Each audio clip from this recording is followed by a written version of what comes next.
Olá, boa tarde a todos. Como estão? Tudo bem? Denise de Carvalho aqui. Como prometido ontem, eu avisei que a gente ia conversar hoje com o Dr. Alessandro Loyola. Vamos chegando. E gostaria de já pedir para vocês, se puderem, já irem encaminhando esta live. Clica aí na setinha, encaminhe para as pessoas que vocês gostariam que ouvissem algumas poucas verdades. E vamos sacudir esse Instagram no meio de uma quarta-feira à tarde. Eu vou conversar hoje com o Dr. Alessandro Loyola. Ele já deve estar chegando aqui. E nós vamos conversar sobre nada mais, nada menos, né? Obviamente, sobre... Deixa eu só colocar aqui. Deixa eu pegar aqui. Ainda não tá aqui.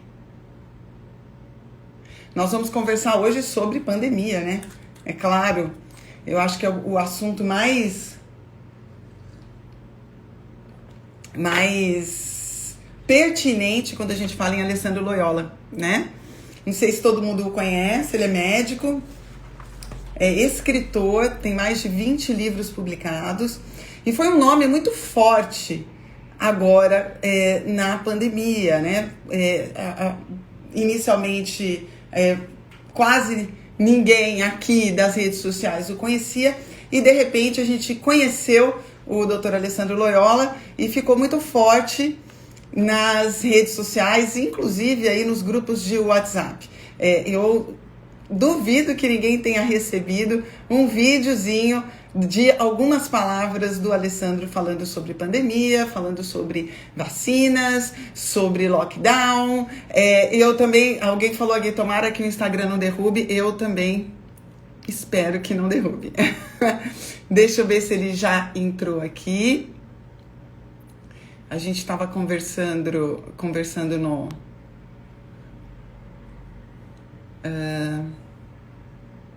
deixa eu ver aqui, peraí.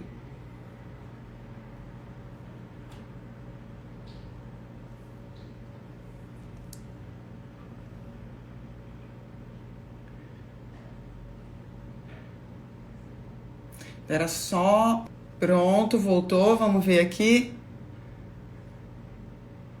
Eu não sei, eu acho que ele tá tendo uma dificuldade em entrar. Eu tô falando com ele aqui pelo WhatsApp.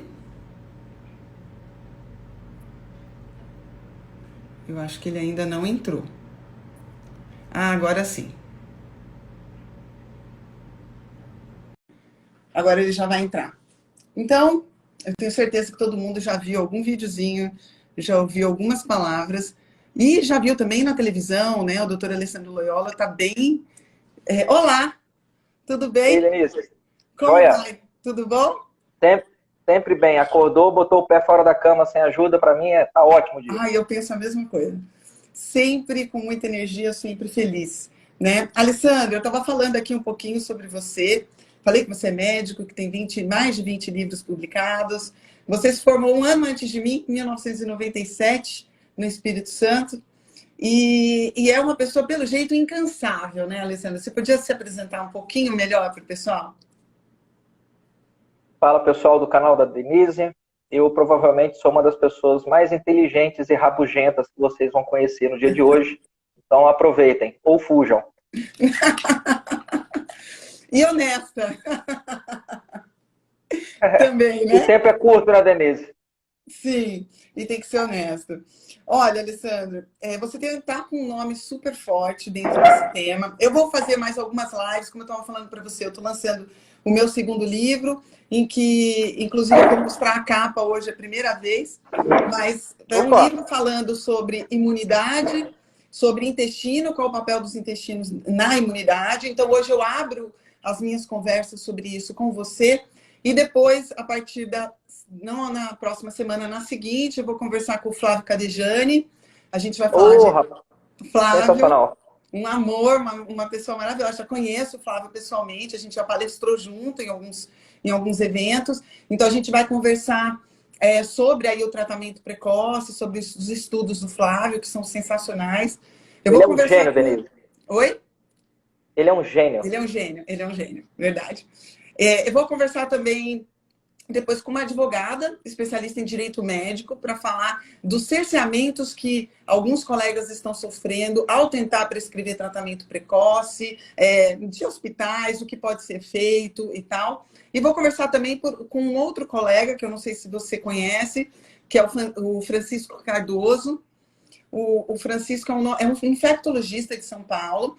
E para quem não sabe, eu fui perita da Previdência por mais de 10 anos. No final, eu já estava no Juizado Especial Federal como assistente técnica. E o Francisco Cardoso, que também está em Brasília, agora ele é do Rio de Janeiro, já trabalhou em São Paulo no Emílio Ribas. E ele era presidente, pelo menos, da Associação Nacional dos Médicos Peritos, e é uma pessoa super ativa, muito inteligente, assim como você. E ele também defende tratamento precoce e uma série de coisas que a gente está alinhado, graças a Deus. E aí eu vou começar, eu fiz umas perguntinhas aqui, e para falar a verdade, eu trouxe até uns gráficos para mostrar para o pessoal. Eu fui atrás, porque eu falei, você é muito inteligente, eu não posso ficar por baixo, né, Alessandro? Tá bom, Em vai. primeiro lugar, gostaria de agradecer por você ter aceitado conversar comigo sobre este assunto pandemia, né?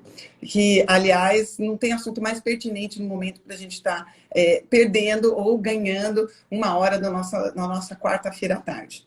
E a primeira coisa que eu queria falar com você foi uma pesquisa que eu fiz ontem, China, na verdade, esses dados são do dia 24/11, né? Onde a epidemia, inicialmente a epidemia começou. A gente tinha um relato, tem um jornal chinês que é publicado em português para a comunidade chinesa brasileira, que se chama Xinhuanet, né? Porque, na verdade, é o site deles, né? Xinhua. E eles tinham lá como se fosse um quadro mostrando a quantidade de pessoas com coronavírus de diagnóstico no dia 24/11 na China. E a gente teve apenas 22 diagnósticos de Covid-19, tá? Na China. Sendo que apenas 2 eram originários do país, o restante, segundo eles, eram de imigrantes.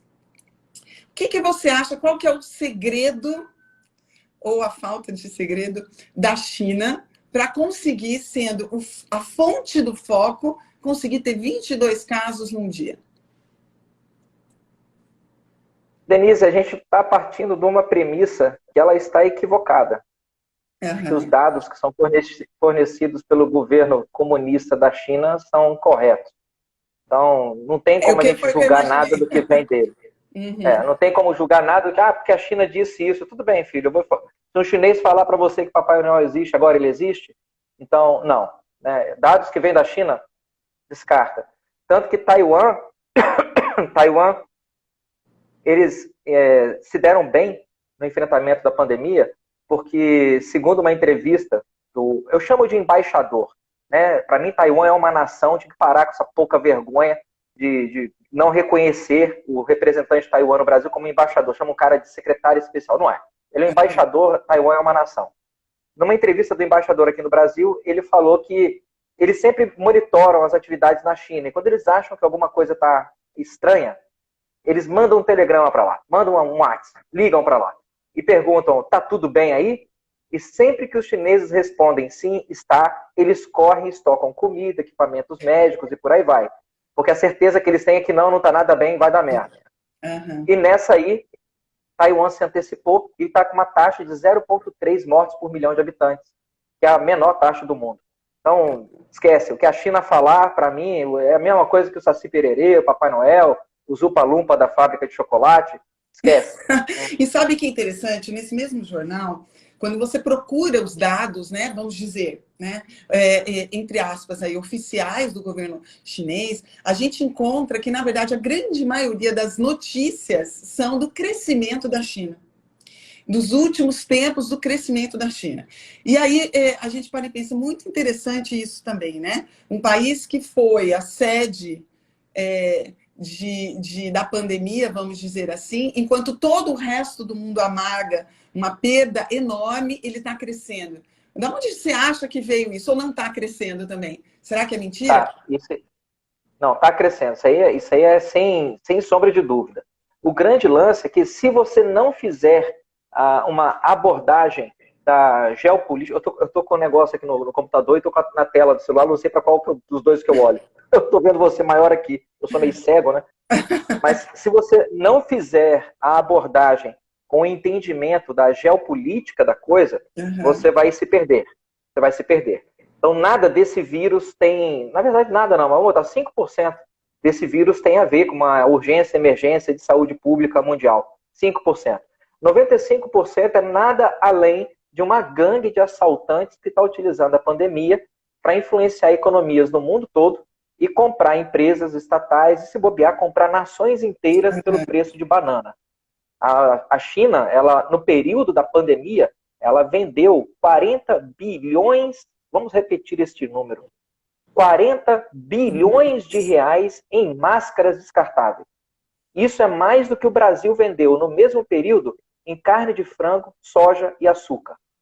Então, se você começar a olhar só o vírus, já viu aquela criança que pedala o velocípede olhando só para a roda que está na frente, para saber para onde que a roda está indo? Ela vai cair na primeira vala que aparecer.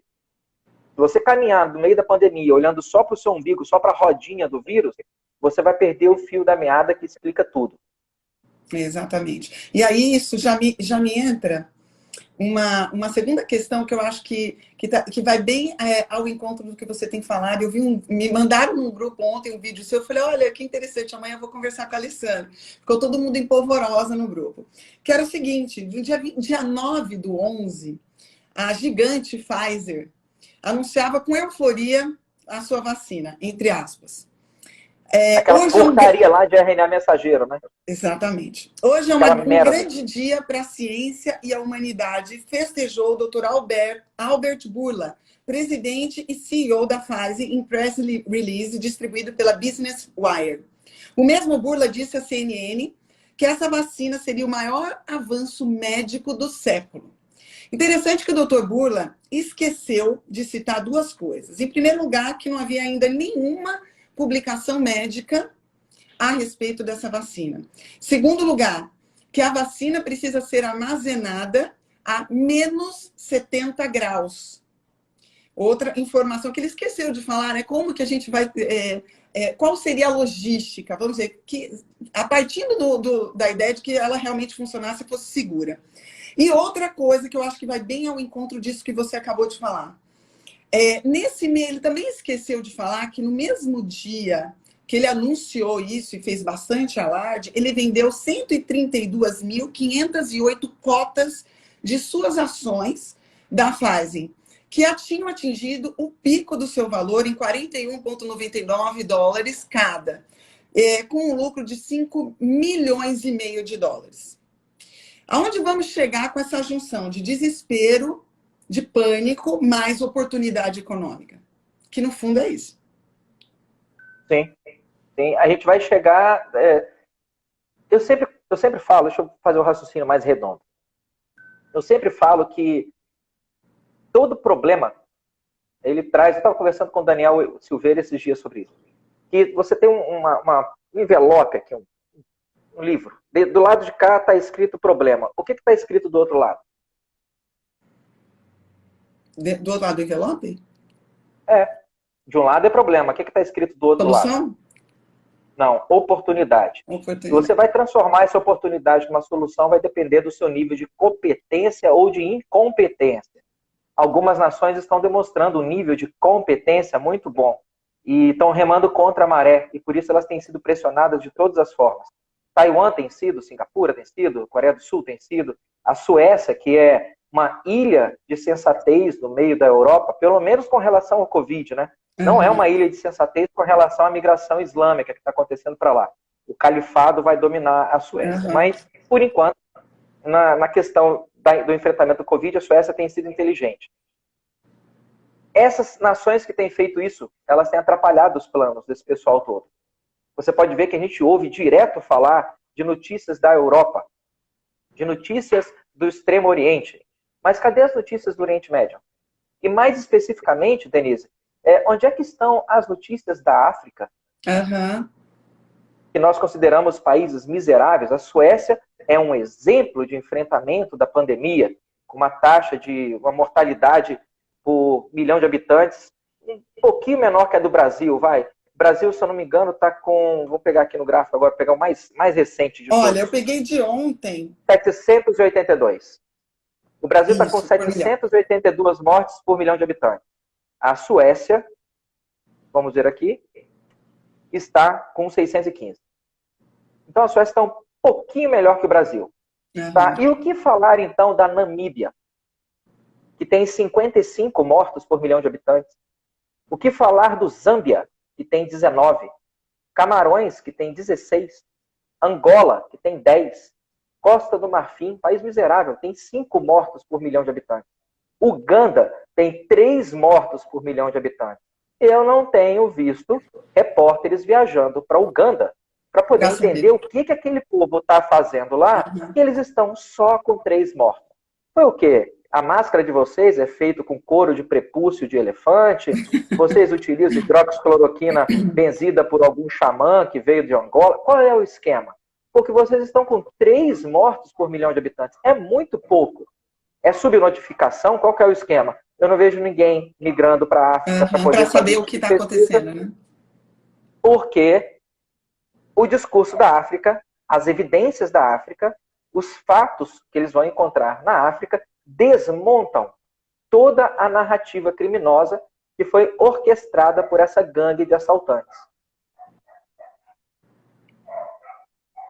Sim. Difícil, né? E aí Não, a gente... simples demais. Só precisa o difícil mesmo, Denise. O difícil não é enxergar isso. O difícil é saber por que as pessoas que vão para a esplanada dos ministérios subitamente parecem sofrer de um tipo de hipogonadismo secundário. Porque parece que não tem testosterona naquela merda daquela esplanada do ministério. É um bando de frouxo palmolescente que não consegue tomar uma decisão honrada e corajosa e correta. É todo mundo querendo manter o terninho e o bottom para poder entrar no elevador especial, mas não tem um cagão lá, não tem um Zé Cueca capaz de fazer a coisa que é certa. Simplesmente o que é certo. Não precisa inventar, dar um nó no pingo d'água, nada. Não precisa fazer uma sessão espírita e viajar para outra dimensão. Não, filhote. É só pegar os dados, é só pegar bom senso. Mas isso que é o difícil de explicar. Não é difícil de enxergar esses dados, o difícil é de explicar o que aquele povo está fazendo em Brasília entre um café e um bolinho. Pois é. E não é só em Brasília, né? A gente está vendo isso acontecer em lugares que você nem imaginaria, né? Como locais em que há um respeito maior do ir e vir, né? Como há um respeito maior da liberdade individual, como no próprio Estados Unidos, em outros países da Europa, que a gente tem visto o cerceamento da liberdade, mesmo a gente sabendo que o lockdown não teve a resposta esperada, né? Até agora, por exemplo, o David Navarro, né, Navarro, da OMS, que foi o ex-candidato, né, à chefia da organização, o inglês, mês passado ele teve aqui, ó, com o Comitê de Relações Exteriores do Reino Unido, falando que o lockdown tem apenas uma consequência que você nunca deve menosprezar: tornar pobres os muito mais pobres do que eram. Então, por que ainda alguns países estão insistindo nisso? Por que você acha que essa agenda, mesmo não sendo inteligente e não tendo funcionado, né? Porque a partir do momento que você tenta fazer um lockdown, você diminui muito a chance do efeito de rebanho, né? Da imunização de rebanho, né? Nem que seja com uma carga viral baixa, constante, fazendo com que as pessoas desenvolvam uma resposta de reconhecimento do vírus. Por que as pessoas ainda estão insistindo nisso? E o pior, né? Por que nós estamos aceitando isso, mesmo com a OMS tendo mudado o seu discurso agora? Nós não estamos aceitando isso. Olha nós dois conversando, olha o tanto de gente que tem assistindo. Né? Não compre essa narrativa. Tá? Nós não estamos entregues às traças. Isso é o que as traças querem que você pense. Uhum. Não estamos. Não estamos. Existe não é uma espiral do silêncio, mas existe uma multidão imensa, magnífica, de pessoas que pensam que estão silenciosas, porque elas sabem que na hora que precisar fazer barulho, educação ajuda. Mas quando a educação não ajuda, violência resolve. Então vamos tentar, por enquanto, nós, os milhões de silenciosos, tentar operar isso por meio da tolerância e da educação. Porque se isso virar um processo revolucionário, vai dar ruim para todo mundo. Sim. Então eu não vejo que pessoas, populações inteiras, não. Alguns líderes de alguns países e pessoas que detêm muito dinheiro e poder estão fazendo isso. A média é de 1 a 5% de psicopatas numa população qualquer. Essa é a média, 1 a 5%. Mas a gente, certamente, você vai encontrar uma incidência um pouco maior de psicopatas, por exemplo, em snipers do Exército. Não é possível que 1% dos técnicos de contabilidade sejam psicopatas e que 1% dos snipers do Exército sejam psicopatas. Algumas atividades profissionais têm uma incidência de psicopatia um pouco maior. Políticos, jornalistas, cirurgiões gerais, né? Pois é. Algumas profissões... Não sou mais, graças a Deus, já não sou mais. Saí da lista do cirurgião geral. Mas algumas profissões têm uma incidência maior, algumas atividades, algumas pessoas têm uma incidência maior. Então, em alguns setores, essas proporções chegam a 15%. Uhum. Né, esses especuladores violentos da Bolsa de Valores, aqueles lobos de Wall Street, eles chegam até uma incidência de 15% de psicopatia. Ou seja, é simplesmente impossível para o cara sentir empatia por outra pessoa. Ele segue, e se tiver que atropelar alguém, ele atropela, ele não está nem aí, não faz diferença. Ele não tem arrependimento. Você contar que um psicopata vai se arrepender é cavar um buraco na água. Ele não vai, ele não entende esse conceito. Não existe empatia, né? Não existe se colocar no lugar do outro. Uhum. O senhor acabou de matar uma criança atropelada, o senhor não sente pena, não? Fala, mas eu estava atrasado para um compromisso. Ele não consegue entender que atropelar uma criança errado deveria provocar algum tipo de sentimento ruim nele. Aquilo está além da capacidade dele de entender. Então, algumas áreas vão ter uma incidência maior de psicopatia. Existem 2.500 bilionários no mundo. Você não se torna um bilionário porque você é uma pessoa, vamos ser bem sinceros, tá? Porque você é uma pessoa boa, moral e ética. Exatamente. Você não consegue juntar $1 bilhão na conta do banco sem passar por cima de alguns inocentes. Eu lamento muito, você não vai conseguir fazer isso. Você vai ter que mandar funcionário embora sem dó, vai ter que roubar fundo de pensão, você vai ter que dar tombo num monte de gente. Você consegue enriquecer com um trabalho honesto, mas você enriquecer absurdamente ao ponto de ter $1 bilhão no banco, vamos concordar então que entre esses 2.500 bilionários, talvez a gente tenha uma incidência de 10% de psicopatia? Psicopata. Uhum. Essa seria uma aproximação razoável? Sim. Significa que nós temos 250 pessoas neste planeta que têm mais de $1 bilhão na conta e nenhuma empatia pelo próximo. Esse povo tem dinheiro pra cacete, influência pra cacete e nenhuma emoção humanitária. E só quer mais, né? Na verdade, o objetivo é apenas ter mais. Se você tiver um grupo, então, de 250 pessoas e cada uma delas tem, em média, $10 bilhões na conta, nós estamos falando de um grupo que tem em torno aí de $2 trilhões na conta bancária. Você é uma dessas bilionárias, vamos dizer, que tem $10 bilhões na conta. A campanha mais cara para presidente no Brasil foi a da Dilma, que custou aí, vamos arredondar, vai, $500 milhões. 380 e pouquinho, mas vou dar uma gruja. $100 milhões em dinheiro de hoje. Essa foi a campanha para presidente da República mais cara que já houve no Brasil. $100 milhões em dinheiro de hoje. Uhum. Você é bilionária, Denise, e você tem 10 bi no banco. Se você fizer os próximos 10 presidentes do Brasil gastando $100 milhões, significa que você vai gastar $1 bilhão, 10% da sua fortuna, para ser dona do Brasil durante 40 anos, ou seja, até o fim da sua vida. Sim. Pensa um clube que tem 250 pessoas que têm esse dinheiro, esse poder e nenhuma empatia. Aí você começa a entender por que existem governos, nações, instituições internacionais, entidades que se dizem humanitárias, mas que na verdade são comandadas e patrocinadas por esses caras fazendo o que elas estão fazendo. nunca foi apenas sobre um vírus.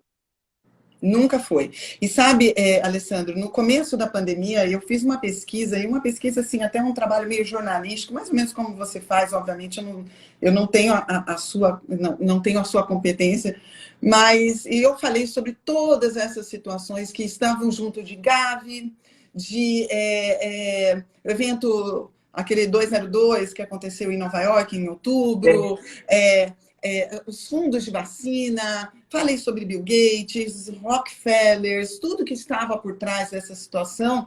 E o meu vídeo foi retirado daqui do Instagram, eu recebi um pito do Instagram. Não. Sim, foi retirado. Mentira! Sério, foi retirado. E ainda falou assim que se eu Eu não creio. continuasse postando esse tipo de coisa, minha conta seria deletada. E aí eu fiz um grupo no Telegram e coloquei o vídeo lá. Né? Então, o vídeo foi retirado, mas eu tinha o vídeo comigo. Então, infelizmente, muita gente acredita que isso é teoria de conspiração. E assim, foi maravilhoso o que você colocou, porque você veio com números e você veio, olha, a gente sabe que esse comportamento psicopático é característico de certas profissões, de certas condutas, e que isso está muito prevalente em certas populações, como os bilionários, né? E aí, porque as pessoas falam assim, mas ele faz tanta coisa boa e tal, ele já é milionário, para que ele ia fazer isso? Você está pensando com a sua régua, você está medindo com a sua régua, não é? A sua régua não é a mesma régua dessas pessoas. Infelizmente, eles são ricos e poderiam ser ricos tendo fortunas que valeriam países, mas ainda não é o suficiente, ou isso não se traduz necessariamente em poder. Né? O que se procura é realmente o poder. Né? Não. É subjugar. Não? Não? É o Você acha que é dinheiro. o dinheiro? É o dinheiro. É só o dinheiro, Denise. É só o dinheiro. O poder não é o fim. O poder é o meio. O meio. Tá. Quem mais tem é quem mais teme.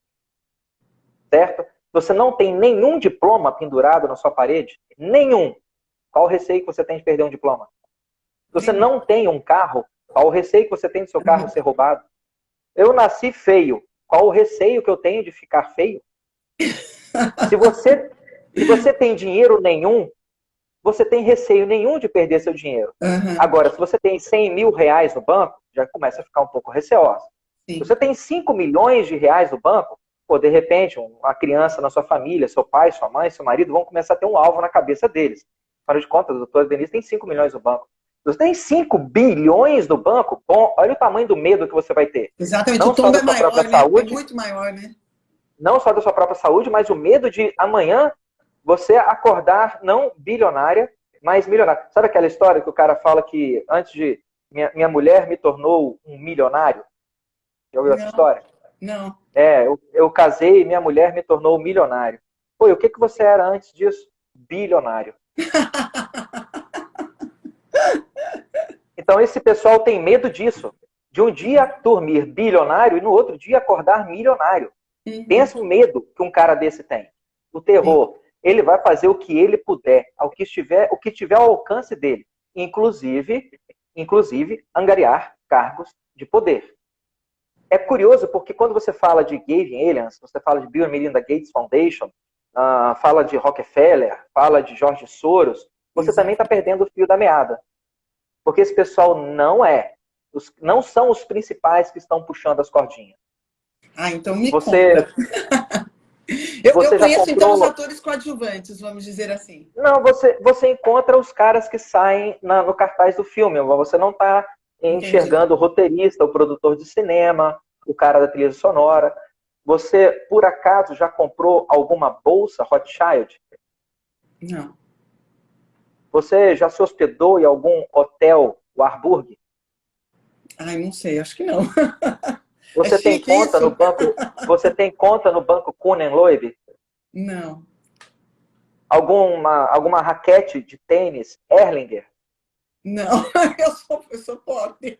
Você entende que essas são as famílias? Entendi. Entre outras. Essas são as famílias. É muito maior, né? Então o que a gente enxerga são só os garotinhos propaganda. Né? Quando você fala de um Gates, você fala de um Bezos, Elon Musk, é garotinho propaganda. É um ou outro. As famílias que estão fazendo esse tipo de domínio, esse tipo de manipulação de puppets, né, que nos usam como se nós fôssemos puppets, elas estão fazendo isso tem mais de 200 anos. Mais de Os 200 Rothschild começaram a fazer isso no final do século XVIII. No final do século XVIII.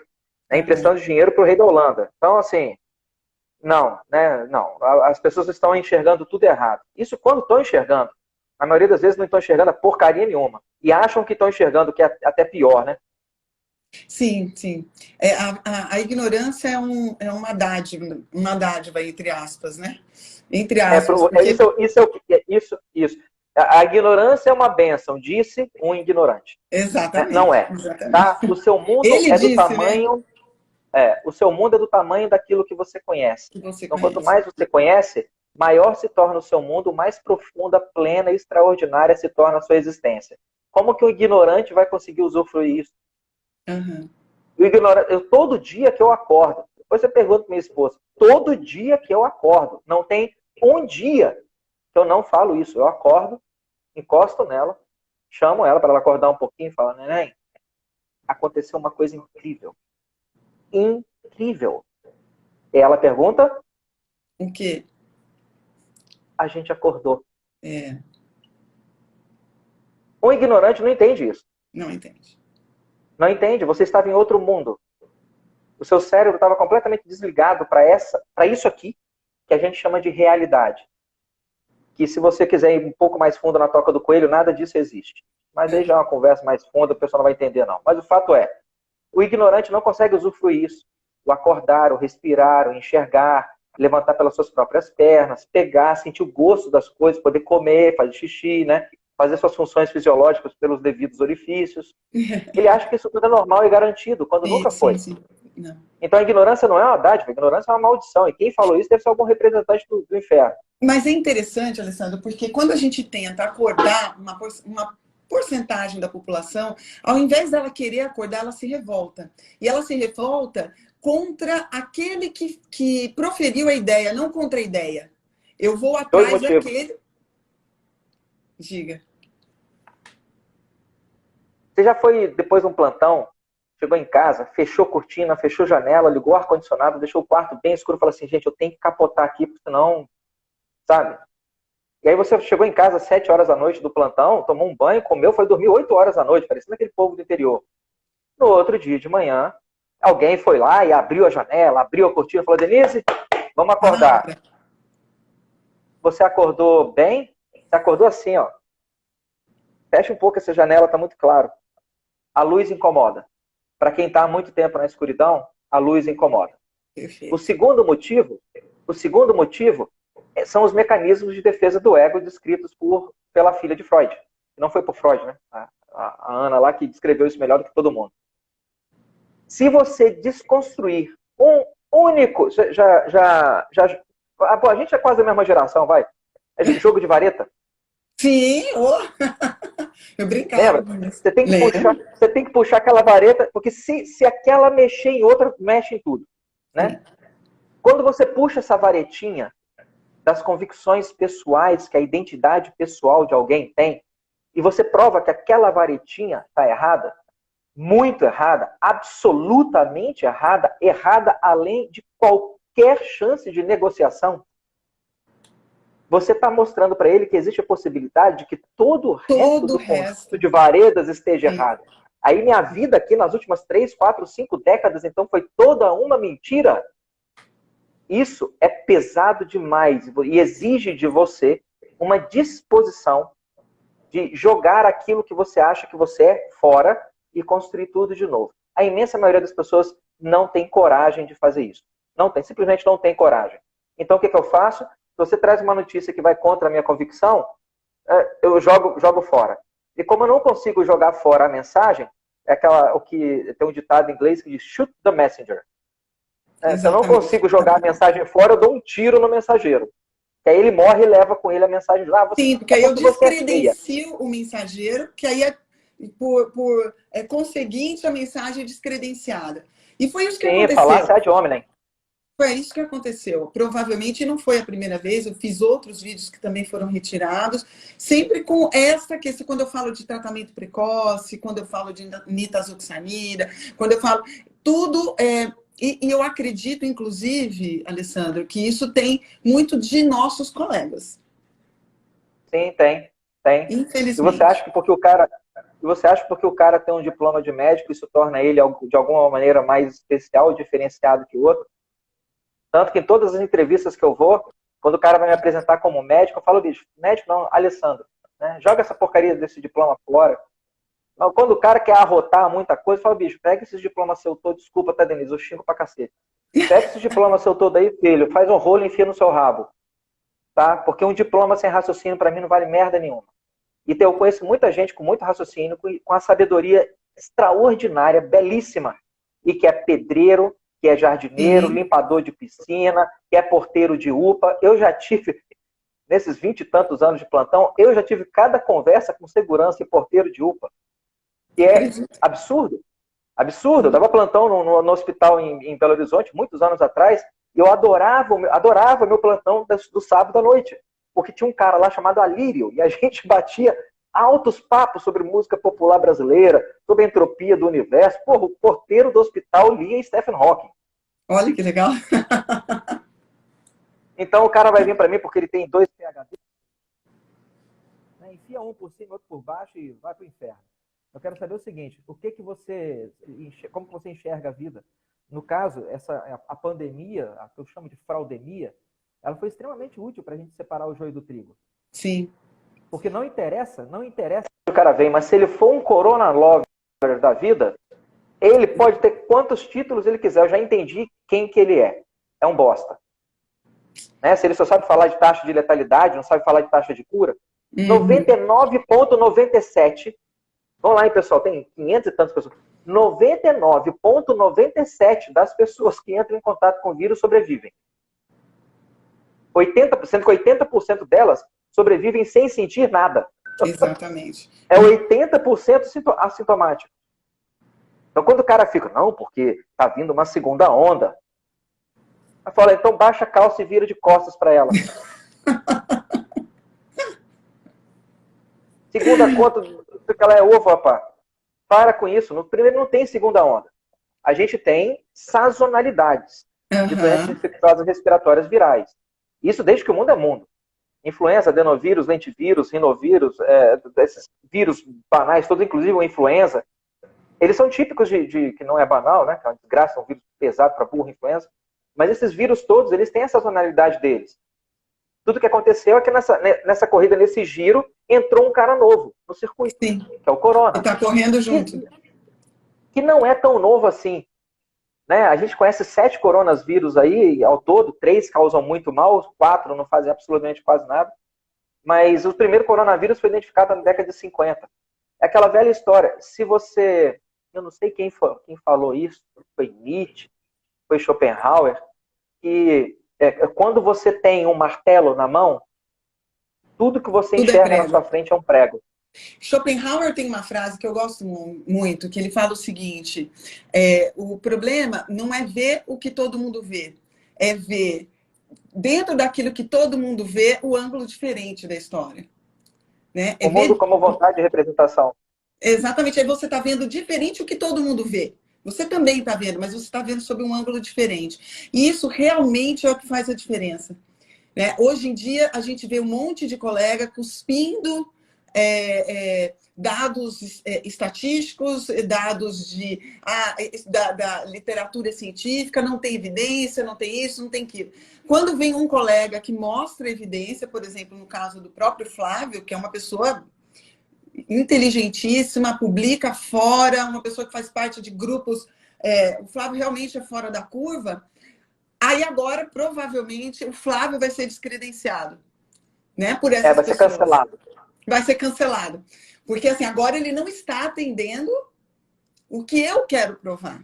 Então, eu vou descredenciar o Flávio, e por isso que eu quero conversar com ele. Porque ele, além de tudo, uma pessoa muito inteligente, e vai poder mostrar, existe ciência no que ele está fazendo. O que aconteceu, Sim. meu segundo vídeo que foi retirado, foi porque eu tenho um contato com o Dr. Edmilson Migalski, não sei se você conhece, que é da UFRJ, é um infectologista que estuda os efeitos antivirais da nitazoxanida, muito antes da Covid-19. E me falaram assim, olha, tem um médico tal, que ele é pesquisador, ele não atende mais paciente, mas ele só estuda isso. Eu entrei em contato com ele, a gente fez até uma live uns 3 meses atrás, e aí eu falei assim, nossa, eu vou estudar mais até por ser cirurgiã geral e tratar, eu trato muito a parte funcional do sistema digestivo, eu uso bastante o Anita, né? O nitazoxanida. Falei, deixa eu ver os efeitos antivirais do Anita. E a nitazoxanida, ela age também sobre a mitocôndria, o que reduziria a possibilidade de replicação do vírus, o que a princípio é uma coisa ruim para nós, né? Mas no caso da infecção viral, ele tem atividade antiviral, inclusive sobre outros vírus também. E aí eu fiz um vídeo falando sobre isso. Olha, gente, a nitazoxanida, na teoria, para mim, está parecendo melhor e tal. Fiz isso há uns 2 meses atrás. E aí veio o estudo do Flávio corroborando que realmente a nitazoxanida era melhor. E foi retirado o meu vídeo novamente. Então, Não atende a narrativa. eu estou vendo que tem um monte de gente falando, deixa gravada, eu vou deixar gravada, mas eu não sei se ela vai ficar, né? Eu não sei se o Instagram vai deixar. E eu não estou com medo também, viu, gente? Eu tenho feito, eu tenho a minha consciência tranquila, eu falo o que eu acredito, o que eu estudo, não é da boca para fora, não é para aparecer, porque se fosse para aparecer eu estava com medo, né? Tirava o corpo fora, porque existe. Já fiz até um outro perfil. Para quem não segue lá, é doutora Denise _ de Carvalho. Para quem quiser migrar para lá, se por acaso esse perfil tiver algum problema, eu tenho um outro perfil e tenho o Telegram, essas coisas, a gente vai criando outras formas. O que não pode é a gente ficar quieto, né, Alessandra? Martin Luther King. Exatamente. Sua vida começa a terminar quando você se cala a respeito das coisas que realmente importam. E você não se cala, né? Você tem enfrentado isso também, Alessandra? Posso ser bem sincero, Denise? Eu olho para o mundo e só enxergo zebra. Eu olho para minha mão e vejo a pata de um leão. Eu olho para o mundo e enxergo zebra. Eu olho para minha mão e vejo a pata de um leão. Eu olho para o mundo e enxergo zebra. Você acha que eu vou ter medo do mundo? Exatamente. É comida. Uhum. Em 2017, eu fui fazer Eu tirei os 2 filhos da barriga da minha esposa, eu preparei o corpo da minha avó que me criou para o enterro, eu assinei o atestado de óbito do meu pai, tirei a vesícula da minha mãe. A gente tem esse lance meio de psicopatia mesmo. E em 2017 eu fui fazer uma viagem de moto, sozinho, de São Paulo para Palmas. Ia dar a volta, descer por Vitória e voltar. A primeira perna da viagem funcionou, consegui chegar em Palmas, fiz algumas trilhas por lá, só que numa curva eu perdi o controle da moto. Não estava correndo, estava mais ou menos devagar. Só que eu estava sozinho, numa estrada vicinal, uns 60 quilômetros para o sul de Palmas. Perdi o controle da moto, derrapei. E terceira lei de Newton, né? Sabe? Um corpo tende a permanecer em movimento até que o asfalto pare. O corpo em movimento tem que permanecer em movimento. Eu capotei com a moto bateu no guarda-reio, ela parou no guarda-reio, eu fui. I believe I can fly. I believe I can fly. Virou super-homem. Fiquei no asfalto igual um gambá. Quebrei 7 costelas do lado esquerdo, tive um pouco de tórax instável, quebrei a clavícula, quebrei a escápula em 3 pedaços, luxei o ombro esquerdo, tive um hemopneumotórax e fiquei largado no meio do asfalto durante 1 hora, sabendo o que estava acontecendo comigo, eu não conseguia me mexer de tanta dor. Não sei se já... Eu quebrei 9, dói pra cacete, já dói muito, você não aguenta nem respirar. E não conseguia tirar meu capacete, estava com medo, meu braço esquerdo estava todo para trás do corpo, então eu só estava com a mão direita livre. Eu tentei abrir um pouco o capacete e ficava tirando os coágulos de dentro para eu não sufocar com coágulo. Falei, se eu for morrer, eu não quero morrer sufocado com coágulo. E de uma vozinha dentro da minha cabeça ficava falando assim, tá doendo, né, filho? Tá doendo pra caralho, né? Eu falei, tá. Então, desmaia e passa. E realmente, quando você desmaia, você não sente mais dor nenhuma. Aí eu falei, eu sei que se eu desmaiar, a dor passa, e tá doendo muito. Mas depois eu acordo? Uhum. Então, deixa eu te falar, essa parte não tem como te garantir. Eu sei que se você desmaiar, passa. Mas eu não sei se você acorda depois. Aí eu usei a dor para ficar acordado até que algum carro ou passasse em cima de mim, ou tivesse a misericórdia de passar ali e me resgatar. Porque eu não tinha nem como sair do meio do asfalto, pedaço de moto para todo lado, e eu lá largado. Eu aceitei ficar aqui, né? foi me oferecida a oportunidade de não estar mais. Me ofereceram. Você pode ir embora. Não é suicídio. Você está aí, acidentado, com dor, fecha o olho, aceita e pronto. Você vai dormir, você vai embarcar num sono que você nunca mais volta. E aí você não vai sentir dor. E se eu ficar acordado? Bom, aí vai continuar doendo pra caramba, filho. Falei, então eu vou ficar acordado. Se eu aceitei ficar acordado, não posso reclamar de mais nada. Nada. Absolutamente nada. E É conta indigno o da minha final da parte. história. Te acharam? Como é que foi? Os plantadores de alguma coisa lá me colocaram, me acharam, me colocaram no carroceria de um caminhão lá. Eu fiquei 3 dias de UTI, uns 5 dias de hospital. Eu tinha plano de saúde, minha família quase me matou, porque eu fui para o hospital do SUS, e eu tinha um plano na época, e eu não falei que eu era médico e nem falei que eu tinha plano. Porque eu queria ter experiência de ser tratado pelo SUS. Eu queria experiência. Eu sei, né? Lembra da psicopatia? Eu queria saber como é que é você ser um ninguém, ser um leigo, ser um paciente qualquer. Um maluco aí que estava em crise de meia-idade, fazendo a trilha de moto, capotou lá, se quebrou todo. Metade do corpo dele está quebrado, o pulmão está esmagado, está todo ferrado. Como que é ser um paciente desse numa maca de SUS? Eu sempre lidei com SUS, eu queria saber como é que era. Minha família quase morreu. Pelo amor de Deus, fala que você tem convênio, para você ser transferido. Falei, não vou, já joguei quebrei a carteirinha e joguei no banheiro. Falei, não, nada, eu quero ir pelo SUS, eu quero ver como que é. Como que é. Fiquei internado numa enfermaria que do meu lado tinha um rapaz com HIV, uma diarreia desgraçada, coitado. E a tia dele estava acompanhando ele. Aí eu me ofereci para comprar uma Coca-Cola para a tia. Falei, a senhora gosta de Coca-Cola? Ele gosta de Coca-Cola? Reinaldo, o nome dele. Reinaldo, você gosta de Coca-Cola? Eu falei, gosto. Toma aqui, fala para sua tia ir lá comprar uma garrafa PET pra gente, de 2 litros. Ah, o senhor também gosta de Coca-Cola? Eu falei, gosto, mas na verdade estou interessada na garrafa. Porque levantar para ir mijar no banheiro doía pra cacete. Então, a garrafa, e eu não queria sonda para não pegar infecção de urina. Então eu fazia tudo na O garrafa interesse PET. era a garrafa. Quando você chega nesse nível, Denise, e você entende a preciosidade que é estar vivo, e que você entende que há, sim, um Deus lá em cima, e que há um propósito para a nossa existência aqui, e que, infelizmente, a gente, com grande humildade, o máximo que a gente pode fazer é dar o melhor de si para se colocar à altura desse propósito. Quando você entende isso, você acha que eu vou ter medo de alguma pedra? Se bobear, a sua pedra faz parte do meu propósito. Sim. Então ela não me incomoda, ela faz parte. Ela é parte. Você não pode se acovardar, né? Não pode. Nunca. Não pode. Eu tenho uma história também. Quem já leu meu livro, eu sei que tem bastante gente aí que leu o meu primeiro livro, que eu conto uma história de superação de saúde mesmo, que foi uma coisa que me fez querer ser médica e tal, e depois voltei a adoecer mais tarde. Isso, na verdade, hoje eu olho para trás, eu imagino que você faz o mesmo, e eu agradeço. Foram esses desafios que me fizeram ser quem eu sou hoje, né? Não sou mais uma que tem medo, e vivia como qualquer médico. Eu falei para você que eu era cirurgiã, que eu era, porque eu vivia daquele jeito, que é hospital, trabalho, totalmente cansada, inflamada, deprimida, e vivia contando as horas finais, a impressão que eu tinha. E aí eu dei a volta por cima e comecei de novo. Eu acho que isso hoje foi o que me tornou quem eu sou hoje. Então, hoje eu tenho muito não tenho medo de morrer. Quando eu falo isso, as pessoas ficam assim, não tenho. A única certeza que eu tenho nessa vida é que eu vim para ir embora, né? Por que eu vou ter medo disso? Né? Então, o que eu faço Medo do hoje, inevitável. o que eu faço hoje é cuidar desse templo, que eu digo que foi uma honra recebê-lo, e eu cuido dele da melhor forma possível para que eu tenha cuidado com ele para que eu viva o que estiver reservado para mim. Mas eu posso atravessar a rua amanhã e acontecer alguma coisa comigo, como aconteceu com você, e está reservado e ir embora. Pronto, né? Já foi. Eu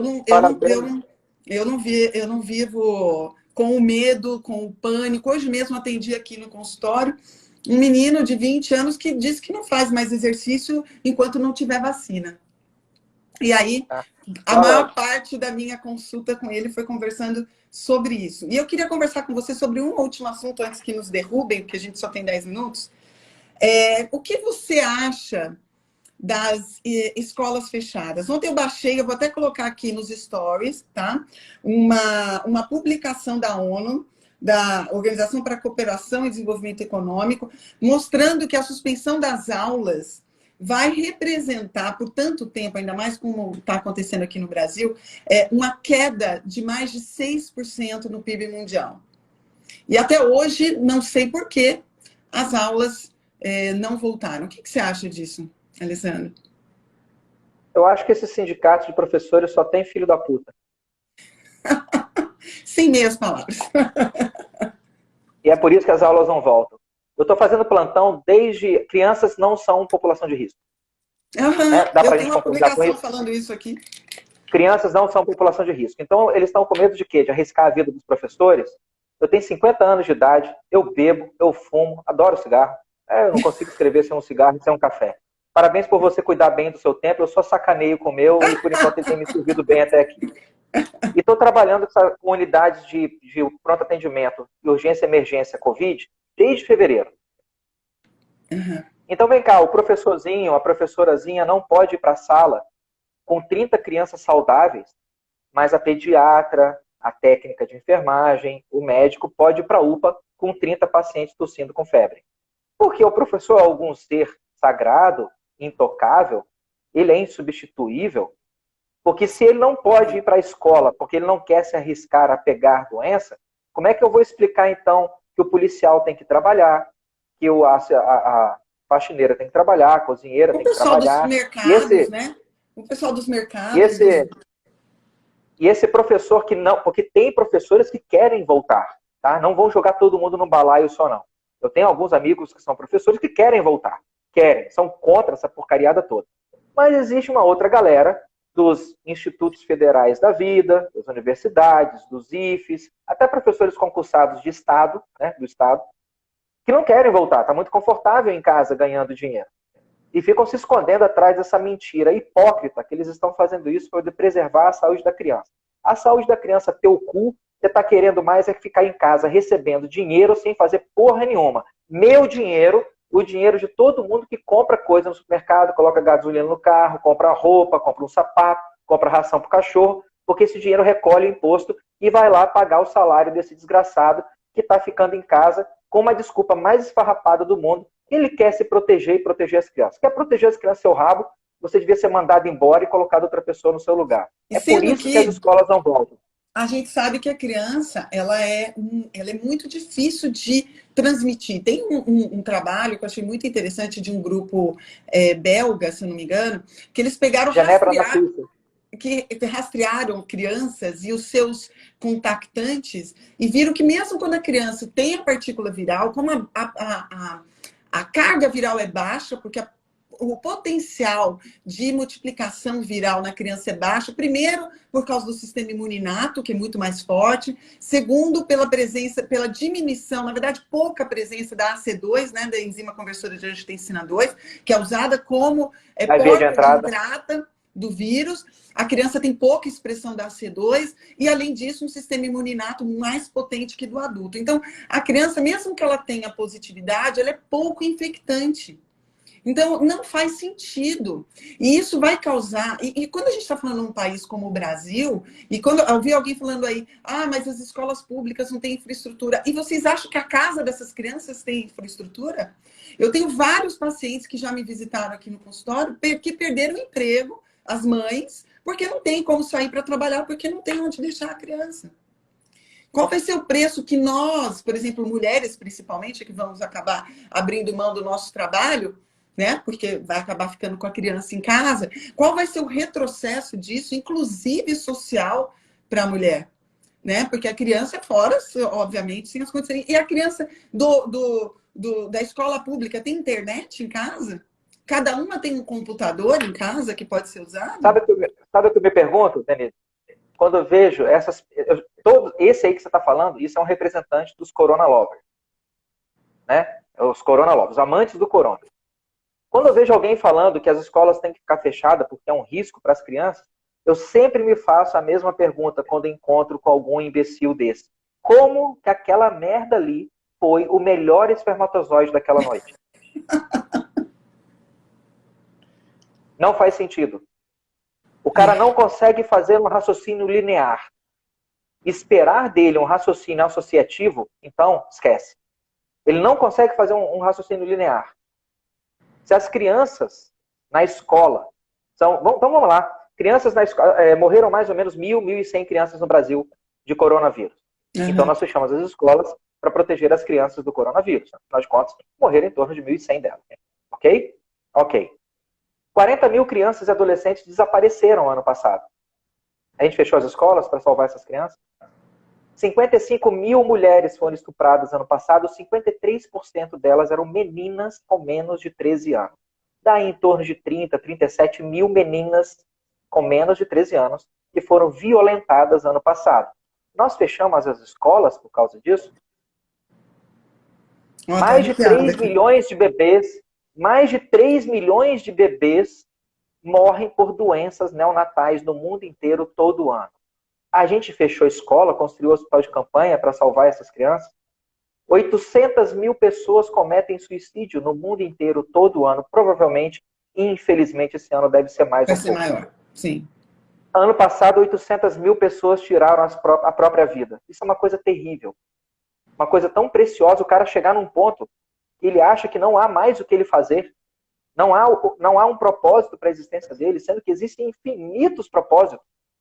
A pessoa chegar no fundo do poço desse é de uma tristeza. Você ver uma coisa, é de uma tristeza tão grande. Cadê os hospitais de campanha psiquiátricos, Denise? E a nova onda, né? E vai ser uma nova onda que vai durar muito mais, né? Essa onda psiquiátrica.